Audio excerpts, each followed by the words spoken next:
सबसे पहले तो आपको बताना चाहूँगा कि अगर आप इंडियन नेवी, इंडियन एयरफोर्स या फिर इंडियन कोस्ट गार्ड, नाविक, जीडी, डीबी या फिर यांत्रिक की तैयारी कर रहे हैं और लाइव क्लासेस चाहते हैं तो आप क्लासेस ज्वाइन कर सकते हैं अनअकैडमी पे। और टाइमिंग भी आ गई है आपके लिए अनअकैडमी पे जो क्लासेस होंगी। सबसे पहले स्टैटिक जीके की बात करते हैं। स्टैटिक जीके फुल एक्सप्लेनेशन के साथ में आपको मिलेंगी 8 PM में डेली, रात के 8 बजे। उसके बाद जनरल साइंस जो है 10 AM में, सुबह के 10 बजे मंडे टू फ्राइडे मिलेंगी। और लास्ट में मैथ्स एंड फुल सेट आपको 2 दिन सप्ताह में मिलेगा 10 AM में, सुबह के 10 बजे, वो भी सैटरडे और संडे को। तो जाओ वहां पे फायदा उठाओ। और एक और चीज, वो मैं पीडीएफ भी देता हूं, फुल पीडीएफ भी आपको क्लास के बाद मिल जाती है। तो डिस्क्रिप्शन में मेरा प्रोफाइल का लिंक है, जाकर फॉलो कर लो, आपको नोटिफिकेशन भी मिल जाएगा जब क्लासेस स्टार्ट होंगी। अगर कोई कोड पूछा जाए पहली बार क्लास देखने में तो आप डाल देना AB Study 10, AB Study 10 डालोगे, आप देख सकोगे क्लास को। चलो अभी बात करते हैं, लेकिन उससे पहले एक और इन्फॉर्मेशन ये है कि अगर आप Indian navy, Indian air force, NDA या फिर कोस्ट गार्ड के लिए तैयारी कर रहे हो तो अनअकैडमी आपके लिए बेस्ट प्लेटफॉर्म है। आप इसके थ्रू फ्री में भी लाइव क्लासेस कर सकते हो। साथ ही साथ अगर आप प्लस लेते हो, प्लस में इनरोल करते हो तो इतने सारे जो फीचर्स हैं आपकी स्क्रीन पर ये सब मिल जाते हैं आप सभी लोगों के लिए। साथ ही साथ ये जो कोड है AB Study 10, तो अगर आप मेरी क्लास देख रहे हो अनअकैडमी पे पहली बार, जाके डिस्क्रिप्शन में मेरे प्रोफाइल का लिंक है तो उसे चेक करना, वहां पे आप जाकर के चेक कर सकते हो, जो कि स्टडी विद अभिषेक, जो मेरा अभिषेक कुमार के नाम से होगा, आप सर्च करोगे वहां पे मिल जाएगा। और आप वहां पे AB Study 10 कोड यूज करना 10% ऑफ के लिए अगर प्लस में जाते हो तो। अदरवाइज आप फ्री क्लास के लिए सिर्फ AB Study 10 यूज करना। आगे अगर बढ़ेंगे तो यहां पे जो है अनअकैडमी पे प्लस में रणविजय, जो कि कंप्लीट एनडीए के लिए बैच कोर्स है, जो कि 25 जनवरी से शुरू होगा। साथ ही साथ वायु जो है एयरफोर्स XY ग्रुप के लिए बैच कोर्स है, 26 जनवरी से शुरू होगा। ये सब स्टार्ट हो चुका है। सब्सक्रिप्शन के लिए गेट सब्सक्रिप्शन पे क्लिक करना होगा आपको। उसके बाद अगर आपने पहले ही लाइव क्लास देखते टाइम कोड डाला होगा तो आपको डालने की जरूरत नहीं होगी। अदरवाइज आपको यहां पे AB Study 10 डालना होगा 10% डिस्काउंट के लिए। और आगे आकर के आपको इस तरीके से कोड दिख जाएगा, 10% डिस्काउंट आपको मिल जाएगा। और उसके बाद आप इस पे क्विज भी लगा सकते हैं। आप डाउनलोड करने के लिए जाकर के गूगल प्ले स्टोर या फिर एप्पल के ऐप स्टोर से डाउनलोड कर सकते हो। आगे बढ़ते हैं, बात करते हैं टॉपिक पे। क्वेश्चन तक कंप्लीट किया था पिछले 4 पार्ट्स में। और पहला पार्ट जैसा कि हमने 10 ही क्वेश्चन किया था उसमें पूरा मैंने समझाया था आप लोगों को। और उसके बाद बाकी 3 पार्ट्स में हमने 60 क्वेश्चंस किए थे। अभी हम 71 नंबर से करने वाले हैं। इस पार्ट में टोटल 20 क्वेश्चन करने वाले हैं। तो 71 नंबर क्वेश्चन है, न्यूटन की गति का प्रथम नियम क्या कहलाता है? The first law of motion of Newton is called. संवेग संरक्षण का नियम, रूल ऑफ मोमेंटम प्रोटेक्शन, जड़त्व का नियम, लॉ ऑफ इनर्टिया, गतिशीलता का नियम, लॉ ऑफ स्पीड मॉडेस्टी, और बल का नियम, law of force. Right answer हो जाएगा इसके लिए ऑप्शन बी, यानी जड़त्व का नियम। गति का प्रथम नियम जो है वो जड़त्व के नियम के नाम से भी जाना जाता है। The first law of motion of Newton is called law of inertia, यानी जड़त्व के नियम के नाम से भी जाना जाता है। अगला प्रश्न है 72 नंबर, सबसे कठोर पदार्थ कौन सा है? Which is the hardest substance? Graphite, लोहा, सोना और हीरा। राइट आंसर हो जाएगा इसके लिए गाइस ऑप्शन नंबर डी, यानी कि हीरा। हीरा जो होता है ये सबसे कठोर पदार्थ होता है। Diamond is the hardest substance, हीरा सबसे कठोर होता है। आगे बढ़ते हैं 73 नंबर, अश्रु गैस के रूप में प्रयुक्त गैस। Tear drop is the gas used as gas. NO2, CCl3, N2O और एक बार फिर से N2O ही ऑप्शन में आ गया है। तो हमारा राइट आंसर हो जाएगा ऑप्शन बी, यानी CCl3N2O। ये जो है ये अश्रु गैस के रूप में प्रयुक्त किया जाता है इसको। जैसा कि आपने देखा होगा कि कहीं पे बहुत ज्यादा संख्या में व्यक्ति जुट जाते हैं और वो बहुत ज्यादा प्रदर्शन करते हैं या फिर सरकारी सामान का दुरुपयोग गलत तरीके से परेशान करते हैं लोगों को, या फिर जो भी हिंसा करते हैं उनको हटाने के लिए, दूर भगाने के लिए अश्रु गैस का प्रयोग करती है पुलिस। तो वो किससे होता है, किससे बनता है? CCl3N2O होता है। ठीक है, आगे बढ़ते हैं। रेफ्रिजरेटर किस प्रकार का इंजन है? What type of engine is a refrigerator? विपरीत दिशा में कार्यरत उष्मा इंजन यानी हीट इंजन, वायु कूलर और उपरोक्त सभी, ऑल ऑफ द एबव। तो गाइस राइट आंसर हो जाएगा ऑप्शन ए, यानी विपरीत दिशा में कार्यरत उष्मा engine. Refrigerator is a heat engine operating in opposite direction. जो हमारा फ्रिज होता है वो विपरीत दिशा में कार्यरत उष्मा इंजन होता है। आगे बढ़ते हैं हम। 75 नंबर है, निकट दृष्टि दोष के निवारण हेतु उपयोग किया जाता है। Use to prevent myopia. ऑर्थोलोटल लेंस, उत्तल लेंस, गोलीय बेलनाकार लेंस और अवतल लेंस। राइट आंसर हो जाएगा इसके लिए गाइस हमारा ऑप्शन नंबर डी यानी अवतल लेंस। अवतल यानी कॉनकेव लेंस का प्रयोग किया जाता है मियोपिया को हटाने के लिए, प्रिवेंट करने के लिए, यानी निकट दृष्टि दोष के निवारण हेतु अवतल लेंस का प्रयोग होता है। आगे बढ़ते हैं। 76 नंबर क्वेश्चन है, पृथ्वी के पलायन वेग का मान कितना है? What is the value of Earth's escape velocity? 11.2 kilometre second, 11.2 metre second, 7 kilometre second and 1.5 kilometre second. Right answer हो जाएगा ऑप्शन ए यानी 11.2 kilometre second is the value of Earth escape velocity, यानी पृथ्वी के पलायन वेग का मान 11.2 किलोमीटर सेकेंड होता है।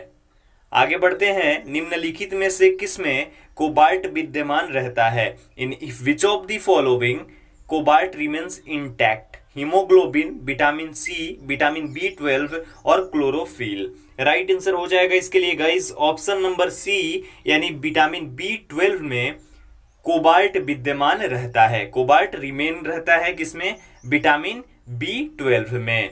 आगे बढ़ते हैं हम नेक्स्ट क्वेश्चन की ओर। 78 नंबर, एलिसा नामक परीक्षण किस रोग से निदान के लिए किया जाता है? The diagnosis of a disease called ELISA for the diagnosis AIDS. उसके बाद है TB, hepatitis, diphtheria.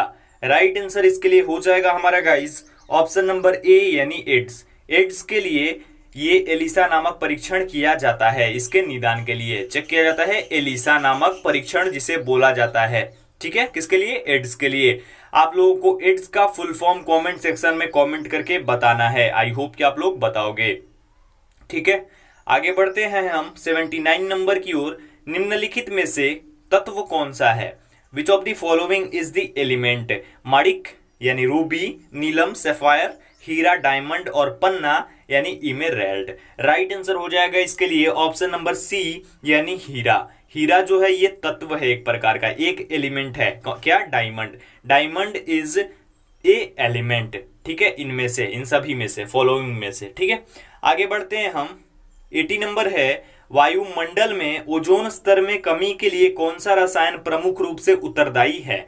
Which chemical is primarily responsible for the reduction in ozone levels in the atmosphere? Carbon dioxide, sulphur dioxide, nitrous oxide और chlorofluorocarbon.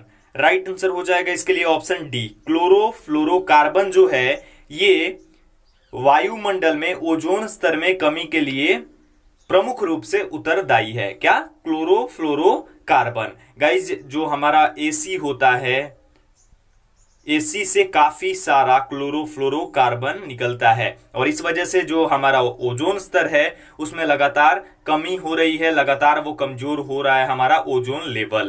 तो जितना कम हम इन सब चीजों का उपयोग करेंगे वहीं बेटर रहेगा अगर हम जीवित रहना चाहते हैं तो। क्योंकि अगर जो ओजोन लेयर है वो डायरेक्ट सूर्य की किरणों को आने देगी तो उससे क्या होगा? अनेक प्रकार के रोग होंगे, कैंसर जिनमें प्रमुख है। कैंसर होने का खतरा होता है, ठीक है, डायरेक्ट जो सूर्य की किरणें आएंगी उससे। तो ओजोन लेयर है वो उससे हमारी रक्षा करता है, लेकिन जब वही नहीं रहेगा तो फिर समझ लो क्या हो सकता है। अभी तो कोरोना ने ही इतना विध्वंस मचा रखा है, तो सोच लो आगे क्या होगा। तो अगर हमारा विनाश होगा धरती से तो उसके लिए रिस्पॉन्सिबल मनुष्य ही होंगे, खुद ही होंगे हम लोग। आगे बढ़ते हैं हम। निम्नलिखित में कौन सा कार्बन का क्रिस्टलीय रूप है? Which of the following is a crystalline form of carbon?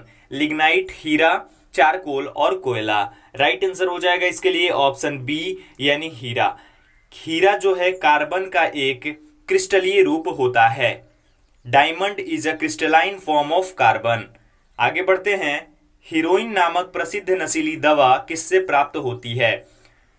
Morphine, कार्डिन, heparin और कैफीन। राइट आंसर हो जाएगा इसके लिए गाइस ऑप्शन नंबर ए यानी कि मार्फिन। मार्फिन से हीरोइन नामक प्रसिद्ध नशीली दवा प्राप्त होती है। ये एक प्रकार का नशा है हेरोइन, जो कि मार्फिन से प्राप्त होती है। नेक्स्ट है 83 नंबर, नौसादर का रासायनिक नाम क्या है? What is the chemical name of saline? Ammonium chloride, calcium sulphate, ferric sulphate और अमोनियम नाइट्रेट। राइट आंसर हो जाएगा इसके लिए ऑप्शन नंबर ए, यानी कि अमोनियम क्लोराइड को नौसादर के नाम से भी जाना जाता है, जो कि केमिकल नेम है। The chemical name of saline is ammonium chloride. Ammonium chloride का क्या नाम है? नौसादर, रासायनिक नाम है ये। ठीक है, आगे 84 नंबर, फोटोक्रोमिक कांच का आवश्यक अवयव क्या है? What is the essential component of photochromic glass? Silver bromide, silver iodide, silver chloride और उपयुक्त में से कोई नहीं। राइट आंसर हो जाएगा इसके लिए ऑप्शन सी, यानी सिल्वर क्लोराइड। सिल्वर क्लोराइड जो है ये फोटोक्रोमिक कांच का आवश्यक अवयव है। Silver chloride is the essential component of photochromic glass. Next है हमारा, पीलिया का शरीर के किस अंग पर सबसे ज्यादा असर पड़ता है? Which part of the body of jaundice effect the most? फेफड़ा, हार्ट, लीवर और all of the above. Right answer हो जाएगा इसके लिए हमारा ऑप्शन नंबर सी, यानी कि यकृत। लीवर जो है हमारा सबसे ज्यादा प्रभावित होता है किससे? पीलिया से। पीलिया रोग जो होता है उससे हमारे लीवर पे सबसे ज्यादा इफेक्ट पड़ता है। बॉडी का जो लीवर होता है, यकृत होता है, इस पार्ट पे ही सबसे ज्यादा इफेक्ट पड़ता है। पीलिया बहुत ही गंभीर रोग है। आगे बढ़ते हैं 86 नंबर, कौन सा खनिज जमीन में सबसे गहराई से निकाला जाता है? विच mineral is extracted deep into the ground? तांबा, जस्ता, मिट्टी का तेल और पेट्रोलियम। राइट आंसर हो जाएगा इसके लिए ऑप्शन नंबर डी, यानी पेट्रोलियम। पेट्रोलियम जो है ये सबसे गहराई से निकाला जाता है। Petroleum mineral is extracted deep into the ground. यही सबसे गहराई से निकाला जाता है, सबसे डीप से निकाला जाता है। आगे 87 नंबर, सूर्य से पृथ्वी तक ऊष्मा किस प्रकार से पहुंचती है? What process does heat reach from sun to earth? संवहन, कन्वेक्शन, विकिरण, रेडिएशन, संचालन, ऑपरेशन और घर्षण यानी फ्रिक्शन। राइट आंसर हो जाएगा इसके लिए गाइस हमारा ऑप्शन नंबर बी, यानी कि विकिरण। विकिरण जो रेडिएशन होता है, यही इसी प्रकार से ऊष्मा जो है सूर्य से पृथ्वी तक पहुंचती है, इसी प्रक्रिया से। The heat reach from sun to earth by radiation process. ठीक है, नेक्स्ट है हमारा 88 नंबर, सबसे कड़ी धातु किसे माना जाता है? Which is considered the most strict metal? हीरा, इस्पात, एल्यूमिनियम और सीसा। राइट आंसर हो जाएगा इसके लिए गाइस हमारा ऑप्शन नंबर ए, यानी कि हीरा। हीरा जो है ये सबसे कड़ी, यानी जो कड़ा होता है, यानी जो स्ट्रिक्ट होता है, काफी कठोर मेटल जो होता है वो हीरा को ही माना जाता है। सबसे कठोर हीरा को ही, सबसे हार्ड हीरा को ही माना जाता है। ठीक है, 89 नंबर है, मानव शरीर का सामान्य तापमान कितना होता है? What is the normal temperature of the human body?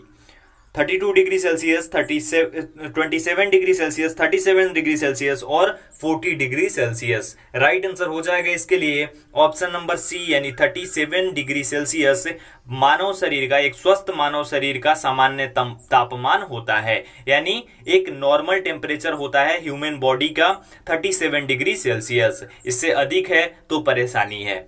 आगे बढ़ते हैं, चिकनाई वाले सभी पदार्थों में कौन सा विटामिन पाया जाता है? Which vitamin is found in all lubricant foods? A, B, C और डी, ये विटामिन के नाम हैं। राइट आंसर हो जाएगा हमारा ऑप्शन नंबर डी, यानी कि विटामिन डी। चिकनाई वाले सभी पदार्थों में क्या पाया जाता है? विटामिन डी पाया जाता है। Vitamin D is found in all lubricant foods. चिकनाई वाले सभी पदार्थों में ये पाया जाता है कॉमन रूप से। तो ये आज के हमारे 20 क्वेश्चंस थे। आई होप कि आपको पसंद आए होंगे। अगर आपको वीडियो पसंद आया हो तो वीडियो को लाइक कर देना, शेयर करना अपने दोस्तों के साथ, और चैनल पे नए हो, अभी तक चैनल को सब्सक्राइब नहीं किया है तो चैनल को सब्सक्राइब करके बेल आइकन को जरूर प्रेस कर देना। अगर आप हमें इंस्टाग्राम और टेलीग्राम पर ज्वाइन करना चाहते हैं तो दोनों की आईडी आपकी स्क्रीन पर है और दोनों का लिंक डिस्क्रिप्शन में मौजूद है। इस वीडियो में इतना ही, मिलता हूं एक और वीडियो के साथ। तब तक अपना ख्याल रखिए, अपनी फैमिली का ख्याल रखिए, घर पे रहिए, सुरक्षित रहिए। Stay home, stay safe. Thank you so much guys.